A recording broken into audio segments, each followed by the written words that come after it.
বন্ধুরা আজকে আর একটা নতুন ভিডিও নিয়ে চলে এসেছি, নতুন একটা জায়গার ভিডিও নিয়ে তোমাদের সাথে শেয়ার করছি। জায়গাটা দেখতে পাচ্ছ হলো গিদা পাহাড়। গিদা পাহাড়টার ভিউ পয়েন্টে কিন্তু আজকে চলে গেছি।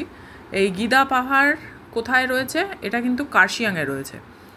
তো আমরা এবারে দার্জিলিং ট্রিপটা বাইকে করেছিলাম, তো সেই জন্যে এগুলো কিন্তু আমাদের রাস্তায় পড়েছিল।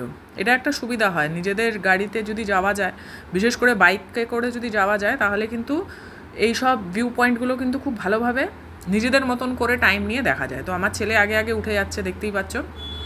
আর এইখানের কিন্তু একটা টাইমিং রয়েছে। এই ভিউ পয়েন্টটা কিন্তু গেটটা কিন্তু খোলা থাকে হলো 8:30 থেকে বিকেল 5টা অবধি কিন্তু খোলা থাকে। তোমরা যদি 5টার পরে আসো তাহলে কিন্তু তোমরা দেখতে পাবে না, পুরো জায়গাটা কিন্তু বন্ধ থাকে। এ দেখো, এখানটা কিন্তু খুব সুন্দর দেখাও যায়, পাহাড়গুলো কিন্তু খুবই সুন্দর থাকে। আর সেদিনকে কুয়াশাটা কম ছিল, তাই জন্য দেখতেও খুব সুন্দর লাগছিল।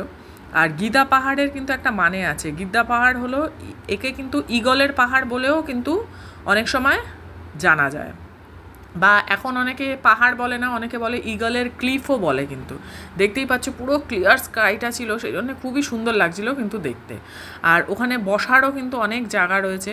তোমরা যদি ভিউটাকে ভালো করে এনজয় করতে চাও, বা বয়স্ক মানুষদের যদি নিয়ে যেতে চাও, তাহলে কিন্তু সেখানে তারা বসেও কিন্তু খুব সুন্দরভাবে এই জায়গাটাকে কিন্তু এনজয় করতে পারবে। আমরা যখন গেছিলাম তখন ওই 12টা-12:30 বাজে, দুপুর 12টা-12:30 বাজে, সেই জন্য স্কাইটা ক্লিয়ার ছিল। আর শীতকালে সবসময় স্কাইটা ক্লিয়ারই একটু থাকে, আবার অনেক সময় পাহাড়ের ব্যাপার তো বলাটা খুবই মুশকিল। এই দেখো, এখানে কিন্তু গোল করে কিন্তু সিটিং অ্যারেঞ্জমেন্টও রয়েছে। তোমরা যদি এখানে বসতে চাও, এখানে কিন্তু খুব আরামসে তোমরা বসে ভিউ এনজয় করতে পারো। আর খুব সুন্দর লাগছিল, এত উপর থেকে সুন্দর লাগছিল না দেখতে, মানে অসাধারণ। এইখানে কিন্তু আরেকটাও এটার বৈশিষ্ট্য আছে, এখানে কিন্তু নেতাজি সুভাষচন্দ্র বোসের মিউজিয়ামও কিন্তু একটা রয়েছে।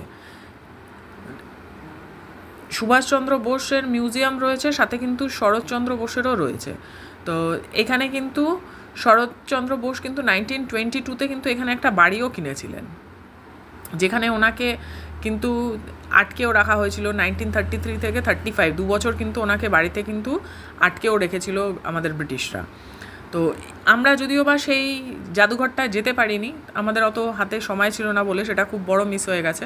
কিন্তু এই যে দেখো কি সুন্দর লাগছে, আমরা এই জায়গাটাকে কিন্তু খুবই ভালোভাবে এনজয় করেছিলাম। এটা কিন্তু যেটা এখন তোমাদের দেখাচ্ছি সেটা কিন্তু একদম উপরের রয়েছে, খুবই কিন্তু সুন্দর লাগছিল। স্কাইটাও কিন্তু খুবই সুন্দর ছিল। আর দেখতে তো জানো, পাহাড় সবসময় দেখতে ভালো লাগে। আর এই যে আমি ভিডিও করা শুরু করে দিয়েছি, যেখানেই যাই সেখানেই ভিডিও করে তোমাদের সাথে শেয়ার করি যে জায়গাটা কেমন, কিভাবে তোমরা পৌঁছাতে পারো। তো তোমরা যদি এই দিকে আসো, দার্জিলিংয়ে যদি আসো, তাহলে কিন্তু তোমরা অবশ্যই এই জায়গাটাকে একবার অন্তত দেখে কিন্তু তোমরা যেতে পারো। আর এখানে কিন্তু রোপওয়ে ছিল, কিন্তু এই মুহূর্তে কিন্তু রোপওয়েটা বন্ধ রয়েছে, রোপওয়ে কিন্তু এখন নেই।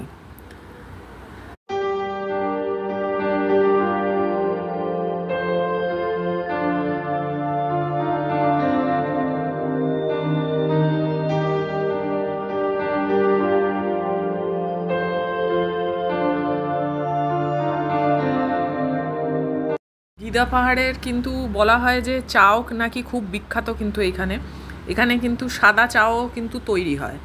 তো এইটাও কিন্তু একটা জানার ব্যাপার আছে। চা বাগানও কিন্তু এমনি তোমার নর্থ বেঙ্গলের চা সত্যিই ভালো, আর এখানে কিন্তু চাটাও খুব কিন্তু সুন্দর পাওয়া যায়। আর এখানে দেখো, এই যে উপরের থেকে এই ভিউটা তোমাদের দেখালাম, এবার চলো একটুখানি নিচে যাই। নিচে গিয়েও তোমাদের দেখাই যে এখানে কি সুন্দর লাগছে। এই পাহাড়ের পাথরটা যে বেরিয়ে আছে, এত সুন্দর লাগছিল। এখানে একটা ছোট্ট করে একটা মন্দিরও রয়েছে, শিব, হনুমান, তারপর লক্ষ্মী, দুর্গা, এদের কিন্তু এখানে একটা ছোট করে মন্দিরও দেখো রয়ে গেছে, খুব সুন্দর লাগছিল। শিবের কিন্তু ওখানে একটা লিঙ্গও রয়েছে, দেখতে খুবই ভালো লাগছিল পাহাড়ের ভেতরে।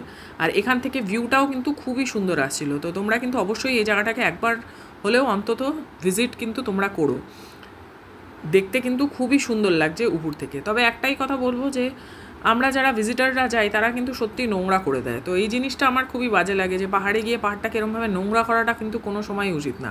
ওখানে কিন্তু ডাস্টবিন থাকে, কিন্তু জানি না কেন অনেক লোকই আছে যারা মানে ইচ্ছাকৃতই, আমি বলবো যে ভুলবশত না, ইচ্ছাকৃতই কিন্তু তারা নোংরাটা করতে চায়। তো পাহাড়টাকে পরিষ্কার রাখলে কিন্তু আমার মনে হয় ভালো হয়, যেখানে ব্যবস্থা রয়েছে। তো এই হলো গিদা পাহাড়ের ব্যাপার। তো তোমরা আসো, এসে অবশ্যই দেখো। আর একটা বলবো যে আমার চ্যানেলটাকে সাবস্ক্রাইব করো, এরকম নতুন নতুন ভিডিও নিয়ে কিন্তু আমি চলে আসবো নতুন নতুন জায়গায়। আর তারপরে ওটা দেখার হয়ে যাওয়ার পর আমরা চাউমিন নিয়েছিলাম আর ছেলে মোমো নিয়েছিল। তো সামনেই যে স্টলগুলো ছিল সেখান থেকেই কিন্তু আমরা এটা খেয়েছিলাম, আর খুব ভালো কিন্তু টেস্ট।